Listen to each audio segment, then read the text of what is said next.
Ce soir, nous entrons dans les 12 nuits saintes, les 13 jours sacrés. Ce temps spécial, cet entre-temps des années, est présent pour qu'on puisse accueillir chaque soir une force divine qui a le rôle de nous réinsuffler, de nous redonner vie dans chacune des 12 forces de l'âme.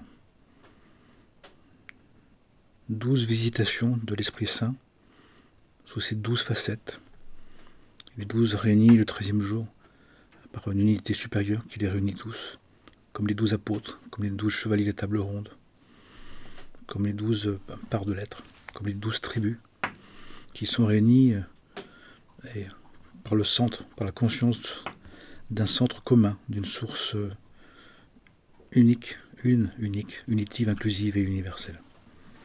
Et pour y parvenir, il y a cet entre-temps de 12 jours entre la Noël et l'Épiphanie, entre la naissance et la révélation, l'apparition, entre le temps des bergers et le temps des mages, des rois mages, pour que chacune des forces, de nos forces spirituelles, soit réinsufflée, réinitialisée de la force divine qui lui correspond. Ce qui veut dire aussi qu'on arrive en cet après-midi, en ce 24 après-midi, juste avant le début des Nuits Saintes, qui commence à 18h le mardi soir jusqu'à 18h le 25. Et chaque jour comme ça, en enfilade, mais à continue pendant 12 jours, nous arrivons au bout de cette année, au bout de ce que cette année 2024 pouvait donner, mais aussi au bout de ce que notre année personnelle pouvait être, a pu être. Et que donc nous arrivons dans une situation, à vrai dire, qui peut être fatiguée, qui peut être épuisée, qui peut être déçue, qui peut être plus ou moins lassée. Ce qui fait que la nature de la première force divine qui vient nous visiter, qui vient vers nous pour nous réinsuffler de l'Esprit Saint, c'est la force de l'espérance. Pendant 24 heures, à partir de ce soir 18h, 24 décembre jusqu'à 18h 25 décembre, il y a une visitation de l'Esprit Saint sous la forme de l'énergie de l'espérance, de la présence de l'espérance, avec la caractéristique qu'on nous dit que l'espérance divine, elle se met à jour, elle s'active, elle se trouve à la fin des espoirs. Le premier degré de l'espérance serait notre manière à nous-mêmes, par nous-mêmes, d'espérer, d'être dans les espoirs. Mais ces espoirs peuvent plus ou moins s'être accomplis, ou peu ou pas, qui fait que nous pouvons constater en nous, et nous avons constaté en nous, que nous venons ce soir, 24 décembre, nous allons rentrer dans cette première nuit sainte, avec des parts en nous qui sont plus ou moins encore dans l'espoir, dans un manque d'espoir, dans un désespoir, voire une désespérance. C'est pour sentir aussi ces espaces en nous, ces lieux en nous qui ne sont plus habités par cette espérance. Et on nous dit qu'il faut d'abord espérer par nous-mêmes, avoir de l'espoir par nous-mêmes, à notre manière, pour l'accomplir, et en même temps voir que ça ne peut pas suffire. Qu'il y a quelque chose d'une espérance qui ne peut pas être le fruit de notre volonté, de notre désir, de nos accomplissements, de notre vouloir, mais qui se fait, qui vient, qui provient d'un espoir divin qu'on appelle une espérance. Cette espérance, c'est de dire que tous nos espoirs pourront s'accomplir, mais dans un temps, dans une dimension, dans une forme dont on n'a pas la mesure. Il y a une partie de notre projet qui appartient à un devenir qui ne peut pas être compris encore, accepté encore, perçu encore. C'est normal. Et d'espérer, d'être dans l'espérance, c'est de dire je ne peux pas conclure, je ne dois pas conclure que ce qui ne s'est pas encore bien passé, que ce qui ne peut pas bien se passer, que ce qui se passe mal, que ce qui se passe très mal, finalement, dans le temps, n'arrivera pas à devenir le meilleur du meilleur. L'espérance, c'est de mettre en Dieu, de rendre à Dieu, de présenter à Dieu, de se présenter devant Dieu, devant Dieu comme le maître de l'espérance. Seigneur, j'ai accompli avec mon espoir, qui est basé sur mes croyances, sur mes conceptions, sur ma volonté, sur mon vouloir. J'ai réussi une partie. Et cette partie, elle est limitée. Et comme elle est limitée, elle n'est pas finie, elle n'est pas entière, elle n'est pas complètement accomplie. Et je pourrais penser que ça ne pourra plus se passer, que ça ne sera pas du tout possible. Mais à vrai dire, on nous dit que l'espérance, c'est de savoir que tout ce qu'on désire, tout ce que l'on doit accomplir, se fera. Mais se fera dans un espace-temps, dans une dimension d'incarnation, dans une dimension de royauté, qui dépasse notre compréhension, qui dépasse nos critères, qui dépasse le comment selon nous, le pourquoi selon nous. Et l'espérance, c'est de savoir que tout est déjà accompli, à vrai dire. Et tout s'accomplit. Et c'est pour cela que tout s'accomplira. Il y a cette très belle phrase d'Angelus Silesius, qui est vraiment adaptée à ce soir, qui nous dit Jésus pourrait naître 1000 fois à Bethléem, s'il ne naît pas en ton cœur, cela ne sert à rien. Si le petit je suis, si la conscience du je suis éternel ne naît pas dans ton étable, dans tes conditions de vie précaires, aléatoires, finies, temporaires, eh bien, tu ne peux pas aller vers l'espérance. Mais l'espérance, c'est de savoir que, en soi-même, comme dans l'histoire du petit poucet, où il y a une partie, un enfant sur 7, une partie de l'être qui n'oublie pas le chemin, qui se souvient du chemin, qui peut nous ramener du chemin. Et quand il ne nous ramène pas du chemin, il trouve un autre chemin. Et c'est ça l'espérance. C'est quelquefois les chemins qui n'aboutissent pas, qui n'aboutissent plus, qui n'aboutisseront jamais, plus jamais. Cette fin de non-recevoir, même si elle appartient à cette vie, même si elle est pour toute cette vie n'est qu'une étape, et qu'une seule page du livre, et qu'une seule ligne d'une page de livre, et un seul mot d'une ligne d'une page du grand livre de la vie.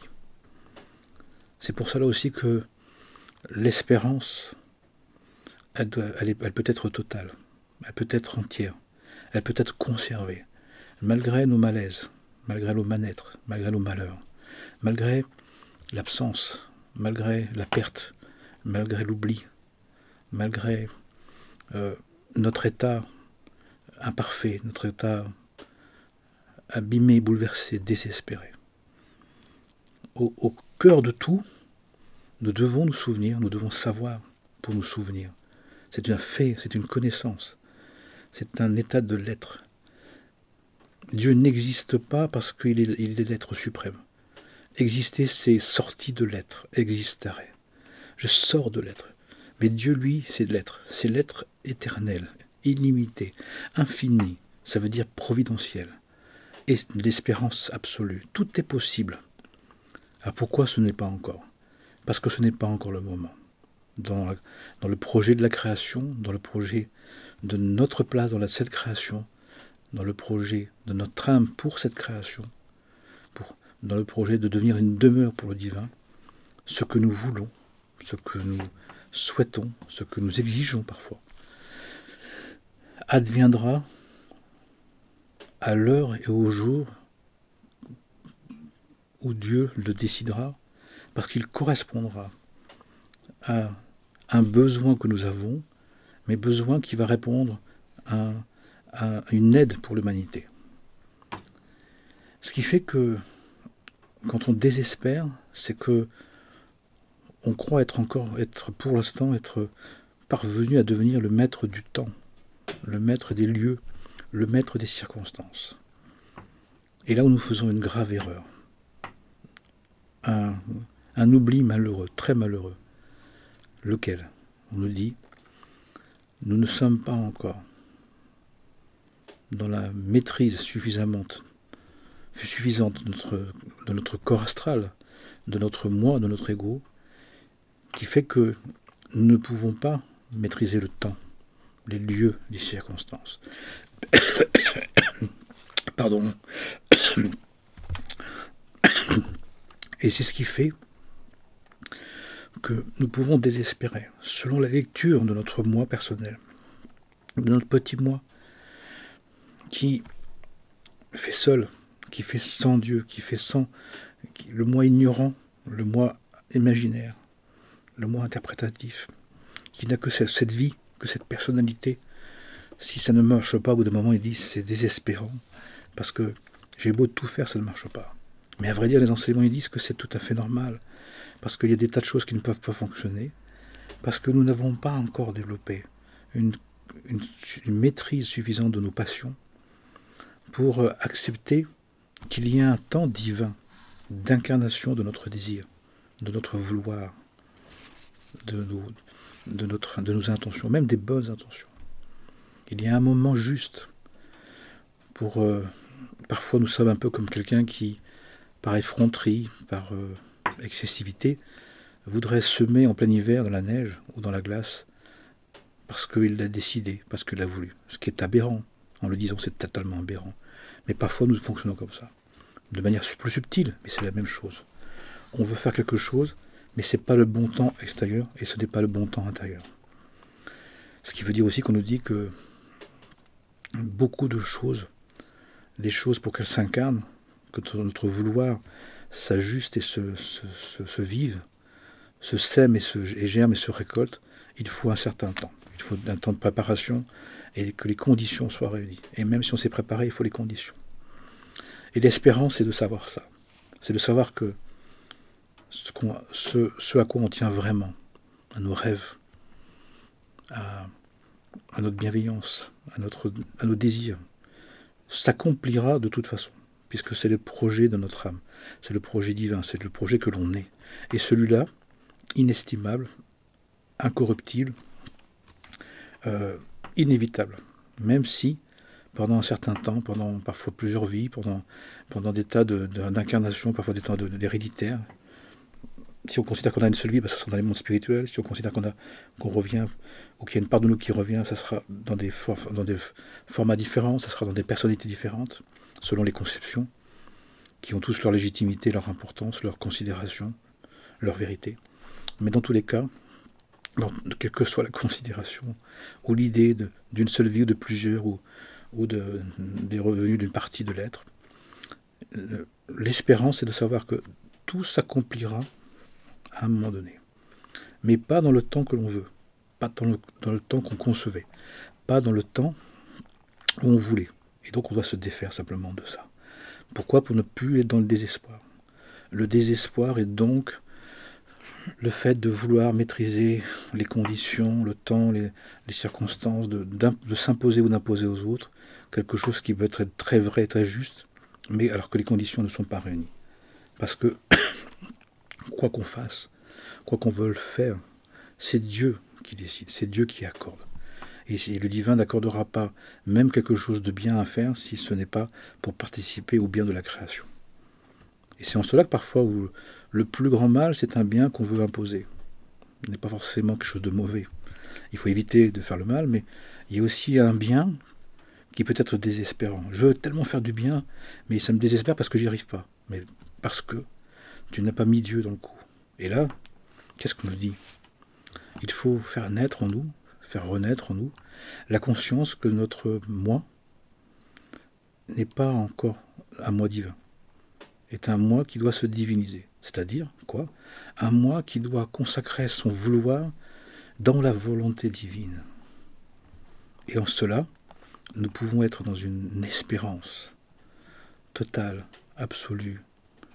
Et à vrai dire, simplement de dire, ce que je veux est juste et bon, mais les conditions ne sont pas réunies.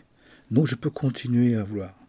Donc ce qui fait que je n'ai pas de découragement, de déception, de lassitude à avoir. Je n'ai pas besoin, parce que j'ai l'assurance, la certitude, la confiance, la conviction, la connaissance que les choses qui doivent venir, parvenir, advenir, s'accomplir, se feront. Mais pour l'instant, n'ayant pas suffisamment de maîtrise, suffisamment de développer ma conscience spirituelle, n'ayant pas suffisamment maîtrisé le corps de passion, le corps astral, le moi, eh bien je ne peux pas percevoir à quel moment, avec quelle personne, dans quelles circonstances, à quel degré, sous quelle forme. Donc je tente, et c'est beau de tenter, mais parce que je tente, et parce que je ne sais pas, je ne suis pas sûr, je ne dois pas m'en affliger ou conclure que c'est impossible, ou me dire que je n'y arriverai jamais. Et donc de désespérer. L'espérance, c'est de savoir que l'espérance, c'est la conviction que à un moment donné se présentera les conditions pour que mes capacités, que mon désir, que ma volonté s'accomplissent. Il suffit d'un très petit degré d'espérance pour causer la naissance de l'amour, dit Stendhal. C'est magnifique. Tout ça pour nous dire que l'énergie que nous devons vivre, la force divine que nous devons goûter, puisque c'est un temps de contemplation, un temps d'accueil. Accueillons la force, l'énergie, la conscience, comme vous voulez, de l'espérance. Parce que nous avons conscience que l'espérance, vient de la certitude que le divin nous aidera à accomplir ce que nous avons à accomplir. Et quand il nous fait patienter, quand il repousse, quand il refuse, c'est que les conditions les plus favorables de la naissance ne sont pas là. C'est juste une question de temps. Et en insistant, en continuant à vouloir, en essayant, on fait en sorte de se préparer à accepter que les conditions d'incarnation de notre désir, de notre vouloir, dépendent de Dieu, puisqu'il veut les inscrire, il veut inscrire notre vouloir et notre désir dans son projet divin. Et donc on doit comprendre ça. Nous sommes légitimes dans ce que nous voulons, mais nous devons savoir que le divin l'accorde à partir du moment où c'est pour aider chacun et chacune. Ce qui fait que déjà nous sommes fraternels, déjà nous sommes dans l'ambition de réaliser le projet du divin, de prendre soin de l'humanité et de la création. Donc soyons dans l'espérance, puisque ce qui est inévitable ne peut pas être évité. Mais acceptons humblement d'être confirmé, d'être adoubé et d'être conduit par l'Esprit Saint pour que ce que nous souhaitons, ce que nous voulons, ce que nous désirons, soit juste et bon pour tous les êtres, sans exception, pour le bien de toute l'humanité et de toute la création. Je vous souhaite un joyeux Noël. Noël, une première nuit sainte où la résurrection de l'espérance, pendant 24 heures, régénère les forces de la conscience en vous et en chacun d'entre nous. Amen et amen.